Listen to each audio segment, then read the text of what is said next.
Olha esta citação aqui, eu quero que você pense muito nisto. Antes do princípio do mundo, agora o lírio veio da terra, você também. E se é assim, então nós estávamos aqui, nossos corpos estavam na terra antes de haver qualquer vida aqui. Nós somos feitos de 16 elementos da terra, potássio, cálcio, petróleo, luz cósmica e assim por diante. E ficam unidos por átomos, 16 elementos da terra. Então, se é assim, o qual cientificamente é assim, então nós, na verdade, nossos corpos estavam espalhados nesta terra antes que houvesse qualquer tipo de vida na terra. Isso há milhões de anos atrás, né?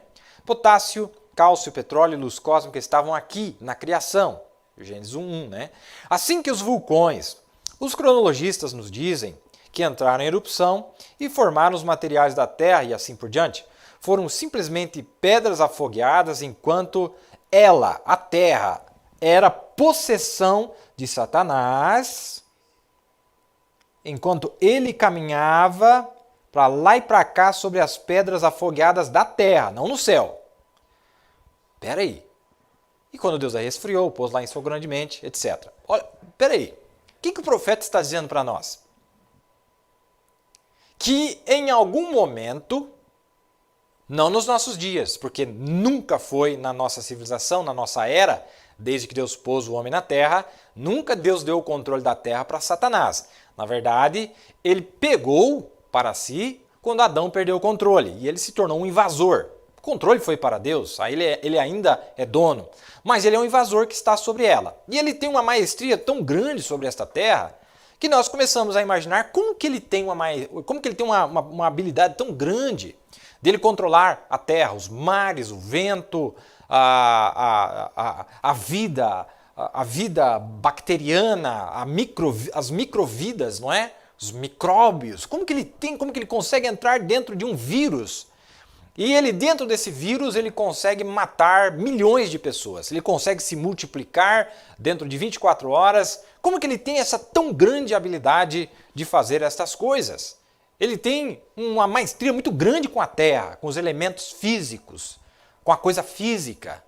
Ele consegue envenenar as frutas, as verduras, ele consegue envenenar a terra, ele consegue envenenar os ares, ele consegue criar, manipular materiais e fazer veneno, criar bombas atômicas. Ele sabe de tudo isso. Mas como? Significa que ele tem um controle sobre os elementos da terra? Significa que em algum ponto ele adquiriu essa grande maestria? E nós vamos ver que ele traiu a Deus. Foi confiado ele a fazer algo, mas ele traiu a Deus. Não é? Aqui o profeta está dizendo que em algum momento a terra era a possessão de Satanás. Satanás é quem controlava. E é interessante notar, porque no livro de Ezequiel vai concordar com isso. Olha o que diz aqui, Ezequiel 28, 14 ao 16. Falando dele, tu eras o querubim ungido para proteger e te estabeleci no monte santo de Deus estavas. Isso aqui não é no céu, isso aqui é na terra. No meio das pedras afogueadas andavas, perfeito era nos teus caminhos, desde o dia que foste criado, até que se achou iniquidade em ti. Na multiplicação do teu comércio se encheu o teu interior de violência e pecaste. Pelo que te lancei profanado fora do monte de Deus. E te farei perecer, ó querubim protetor, entre pedras afogueadas. Quer dizer, ele vivia no monte de Deus. Lá antes, lá atrás, em algum momento, na terra. Não é? Até que Deus o lançou para fora. Muito mais nós poderíamos dizer sobre isto, mas apenas para nós entendermos aqui a nossa lição. Olha que interessante esta aqui. O pecado não começou na terra, o pecado começou no céu. Lúcifer, o diabo, foi uma criatura condenada por sua desobediência antes dele atingir a terra. O pecado começou no céu, onde Deus pôs os anjos e assim por diante, sobre a mesma base que ele pôs os seres humanos.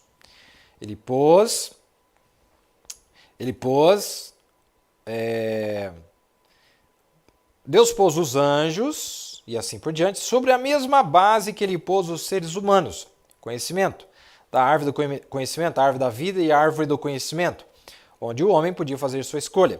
E quando Lúcifer foi dado as preeminências para fazer...